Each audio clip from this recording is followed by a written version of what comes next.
জিজ্ঞেস করতে চাই, আপনাদের এলাকায় তো এই সিস্টেম আছে, কোন ব্যক্তির বাবা মা যদি ইন্তেকাল করে তাই মাদ্রাসায় যাই কোরআন শরীফের খতম করায়? আছে আছে আছে আছে না? আমাদের মাদ্রাসাগুলিতে মাসে অনেক খতম এরকম আসে, আইসা তারপরে বলে যে হুজুর আমার বাবা মারা গেছে, এই যে ধরেন হুজুর মাদ্রাসায় 3000 টাকা দিলাম, 5000 টাকা দিলাম, হুজুর ধরেন 10,000 টাকা দিলাম, হুজুর আমার বাবার মার ইসালের সওয়াবের জন্য আপনারা এক খতম কোরআন শরীফ 2 খতম কোরআন শরীফ পড়াই দিয়ে। তখন আমরা হেফজখানার ছাত্রদের দিয়া কোরআন শরীফ তেলাওয়াত করে, কারণ আমার হেফজখানার মধ্যে 10-12 জন 15 জন ছাত্র আছে যারা দৌড় শোনায়, তাদের দ্বারা কোরআন শরীফ খতম করতে সহজ। এবার জিজ্ঞেস করতে চাই, হেফজখানার ছাত্র যাদের দিয়া কোরআন শরীফ খতম করলাম, এদের ফেডের ভিতরে যদি বুম মারেন বিসমিল্লাহর অর্থ বুম মারলে বিসমিল্লাহর অর্থ বলিব না, তারে দিয়া যে ইসরায়েলের সবের কোরআন খতম করাইলাম সব হবে না? আসতে হবে। মুহাম্মদুর রাসূলুল্লাহ সাল্লাল্লাহু আলাইহি ওয়াসাল্লামকে আল্লাহ পাক 4টা দায়িত্ব দিয়ে দুনিয়াতে প্রেরণ করেছেন। 1 নম্বর দায়িত্ব ইয়াতলু আলাইহিম আয়াতি, সর্বপ্রথম দায়িত্ব হলো আল্লাহ পাকের আয়াতের তেলাওয়াত। আমার রাসূল সাল্লাল্লাহু আলাইহি ওয়াসাল্লাম বলেছেন, একটা অক্ষর তেলাওয়াত করবা 10টা নেক পাইবা। রাসূল সাল্লাল্লাহু আলাইহি ওয়াসাল্লাম ব্যাখ্যা বিশ্লেষণ করে বলেছেন, আলিফ লাম মিম এই 3টা অক্ষর একসাথে লেখা হয়েছে, তোমরা মনে করতে পারো 3টা অক্ষর মিললে বোধহয় একটা, 3টা অক্ষর মিল একটা নয়। রাসূল বলেছেন আলিফ হারফুন, লাম হারফুন, মিম হারফুন, আলিম এক হরফ, লাম আরেক হরফ, মিম আরেক হরফ। 3টা অক্ষর কোন ব্যক্তি পড়লে তার আমলনামায় 30টা নেক পাওয়া যাবে। আমি এখন আপনাদের জিজ্ঞেস করতে চাই, মুফাসসিরে কোরআন এখানে আছে, মুহাদ্দিস আছে, সমস্ত মুফাসসিরিনগণ যত তাফসীরের কিতাব দেখলাম, সমস্ত তাফসীরের কিতাবে যত নিজেদের মত পোষণ করেছেন, লাস্টের দিক দিয়ে লিখছেন আলিফ লাম মিম আল্লাহু আ'লাম। যে মওলানা সাদ সাহেব বলছেন, কোরআন শরীফ না বুঝে বললে কোনো লাভ নাই, কোরআন না বুঝে বললে কবিরা গুনাহ হবে। কি গঠন, কি গঠন! গোটা পৃথিবীর বাতিল শক্তি মুসলমানদের মক্তব শিক্ষাকে বন্ধ করার জন্য 3টা গার্ডেন সিস্টেম চালু করেছে। সকালবেলা উঠে সালাত মক্তব, এই টাইমে কিন্ডারগার্টেন। মওলানা সাদ সাহেব তাদের দ্বারা পরিচিত। আমি জিজ্ঞেস করতে চাই, গোটা বাংলাদেশ একটাই ডিপার্টমেন্ট, একটাই প্ল্যাটফর্ম, কওমি মাদ্রাসা। যেই মাদ্রাসার শিক্ষকেরা ছাত্রদের পেছনে 24 ঘন্টা ডিউটি দেয়। আপনাদের এখানে কলেজে কি মাগরিবের পরে ক্লাস হয়? প্রাইমারিতে হয়, হাই স্কুলে, জি কিন্ডারগার্টেনে। আধুনিক শিক্ষা যত আধুনিক হোক না কেন, আজ পর্যন্ত কোনদিন মাগরিবের পরে কোথাও ক্লাস হয় না। ঠিক কিনা বলেন?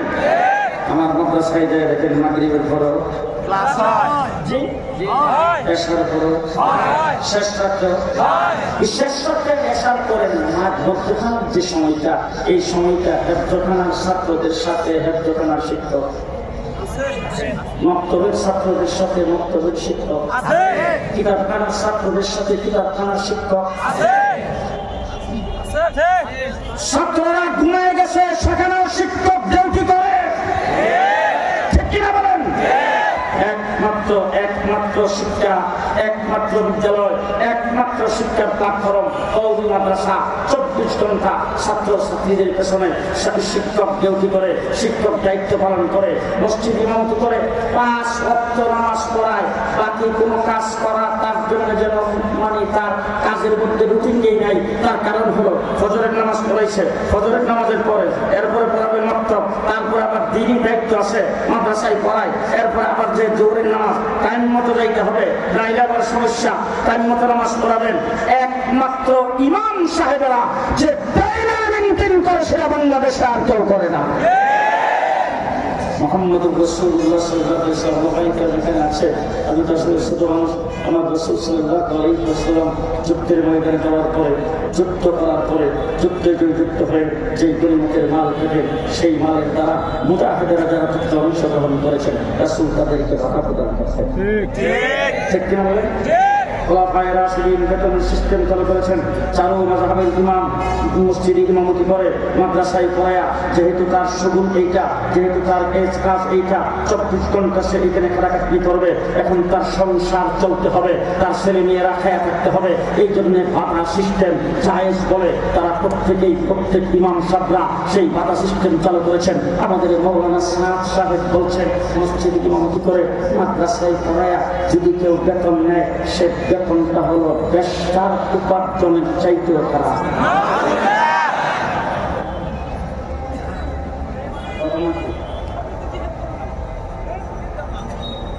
2017 সালে আল্লামা আহমদ শফী রহমতুল্লাহ আলাইহির নেতৃত্বে বাংলাদেশের সমস্ত উলামায়ে কেরাম ঐক্যবদ্ধ হয়ে মাওলানা সাদ সম্পর্কে বলেছেন, সাদ গুমরা, তার অনুসারী যারা তারাও গুমরা। আমার বন্ধুগণ, তারা টঙ্গীর মাঠকে রক্তে রঞ্জিত করেছে। টঙ্গীর মাঠে তাবলীগী এবং ছাত্র জনতার উপর আক্রমণ করে রক্তাক্ত করেছে। তারা 2 জনকে হত্যা করেছে। আজকে আওয়ামী লীগ সরকার তাদেরকে লালন করেছে। কাকরাইল মসজিদে তাদেরকে 2 দিনের জন্য দিয়েছেন, আমাদেরকে বাধ্য করেছেন।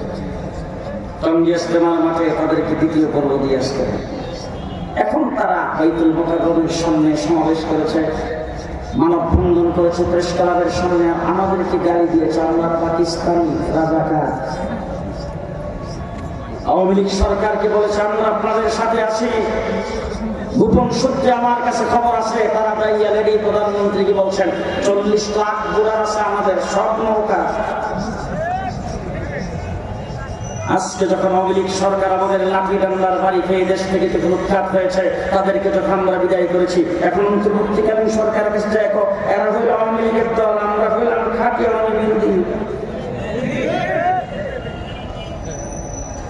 অনেক ষড়যন্ত্র হচ্ছে এবং এই ষড়যন্ত্র ভারতে বসে হাসিনা তার পেছনে আছে। অন্তর্বর্তীকালীন সরকারকে বলবো, শেখ হাসিনা যত ষড়যন্ত্র বাংলাদেশের বিরুদ্ধে অন্তর্বর্তীকালীন সরকারের বিরুদ্ধে করবে, তার মধ্যে একটা হলো সাদিয়ানি ফিতনার ষড়যন্ত্র। তাদের ইস্তেমা টঙ্গীর মাঠে হতে পারে না, কাকরাইল মসজিদে তারা তাবলীগ করতে পারে না, বাংলাদেশের কোন মসজিদে তাবলীগ চলতে পারে না। আপনারা কি একমত? আপনারা কি একমত? যত দ্বীনি কাজ, সমস্ত দ্বীনি কাজ চলবে উলামায়ে কেরামের নেতৃত্বে। কার নেতৃত্বে? কার নেতৃত্বে? আমার রাসূল সাল্লাল্লাহু আলাইহি ওয়াসাল্লাম বলেছেন আমার নবুয়তি কিয়ামত পর্যন্ত থাকবে। অতীতে নবী চলে গেছেন, তার নায়েব ঠিক করে যান নাই, আমি দুনিয়া থেকে চলে যাব, আমার নায়েব ঠিক করে গেলাম, আমার নায়েব থাকবে, নায়েবদের অধীনে দিন চলবে, দ্বীনি কাজ চলবে উলামায়ে কেরামের নেতৃত্বে। দ্বীনের কাজ কার নেতৃত্বে চলবে? এবার বলেন তো তাবলীগের নেতৃত্ব কে দিবে? উলামায়ে কেরাম হলো ইমানদার মুসলমানদের রূহের ডাক্তার, সমস্ত দ্বীনি কাজের চিকিৎসক উলামায়ে কেরাম। ঠিক কিনা বলেন? এবার আমি আপনাদের সামনে শেষ একটি কথা বলতে চাই। আপনাদের সিরাজগঞ্জে এনায়েতপুরে আপনাদের এই এনায়েতপুর এই সিরাজগঞ্জে হাসপাতাল আছে না? হাসপাতাল চলে 2টা গ্রুপ দিয়া। কয়টা? একটা হলো ডাক্তার, একটা হলো নার্স। একটা ডাক্তার, একটা নার্স। ডাক্তারের কাজ হলো রোগী দেখা, রোগী দেখে রোগ নির্ণয় করা, তারপরে এই রোগের জন্য কি ওষুধ, সেই ওষুধ সিলেকশন করে প্রেসক্রিপশন করা। ভালো করে বুঝেন, ডাক্তারের কাম। নার্সের কাম হলো ডাক্তার যে প্রেসক্রিপশন দিয়েছেন সে প্রেসক্রিপশন মোতাবেক রোগীকে ওষুধ সেবন করায়া সেবা দেওয়া। বুঝতে পারছেন? এবার আমি আপনাদের জিজ্ঞেস করতে চাই, একজন নার্স কতদিন নার্সিং সেবা দেওয়ার পরে ডাক্তার হয়? কতদিন পর্যন্ত নার্সিং এর দায়িত্ব পালন করার পরে একজন নার্স হয় ডাক্তার? হবে না, জি হবে না। হাজার বছর যদি একজন নার্স নার্সিং সেবা দেয়, সেই ব্যক্তি যেমন ডাক্তার হতে পারে না, ঠিক তেমনি করে ওয়াসিফার মতো ইংরেজি শিক্ষিত, উচ্চ শিক্ষিত ডাক্তার, মাস্টার, ইঞ্জিনিয়ার লক্ষ বছর ব্যাকটেরিয়া তাবলীগে চিল্লা দিল আলেম হবে না, দ্বীনের রাহবার হবে না।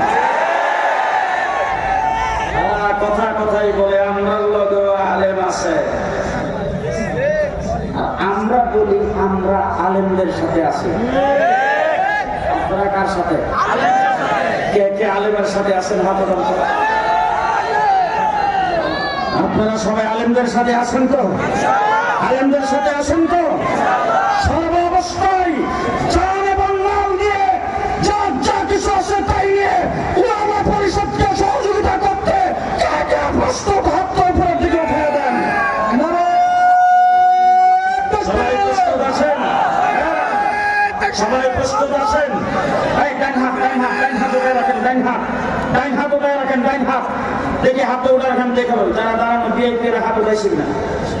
হাত উঠাইছেন সবাই? ওলামা পরিষদকে সহযোগিতা করবেন, আলেমদের সাথে থাকবেন, আলেমরা যা বলে তা মানবেন। ওলামায়ে কেরাম ওলামা পরিষদের হাতকে শক্তিশালী করতে প্রস্তুত আছেন? যদি থাকেন হাতটা এভাবে লাগা দেন। জোরে বলেন সুবহানাল্লাহ, আলহামদুলিল্লাহ, ওয়া ইলাহা ইল্লাল্লাহু, আল্লাহু আকবার। জোরে জোরে আল্লাহু আকবার, আল্লাহু আকবার। বলেন বিসমিল্লাহির রহমানির রহিম। হাতটা পকেটে ঢুকাইবেন, পকেটে। ছাত্র বন্ধুরা রুমাল নিয়ে নেমে পড়ো, পকেটে পকেটে পকেটে রুমাল নিয়ে নেমে পড়ো। হাত পকেটে ঢুকান, পকেটে ঢুকান। যাদের কাছে হলুদ রুমাল আছে জলদি করে। টাকা যাদের পকেটে আছে, যাদের পকেটে টাকা আছে, আপনারা টাকা সহ বাইর করবেন। যার টাকা নাই বলবেন আমরা জ্বালা দিতে পারি নাই। 50 জন ছেলে জলদি করে।